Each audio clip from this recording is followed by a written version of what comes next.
ابن ماجہ کی روایت ہے 4037 نمبر پر. حضرت ابو ہریرہ سے یہ روایت ہے، اور روایت یہی ہے، صرف اس میں یہ الفاظ زائد ہیں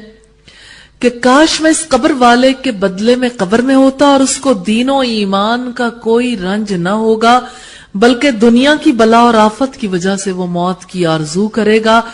ایسے قتل و فساد اور فتنے پھیلیں گے. یہاں سے ہمیں یہ پتا چلتا ہے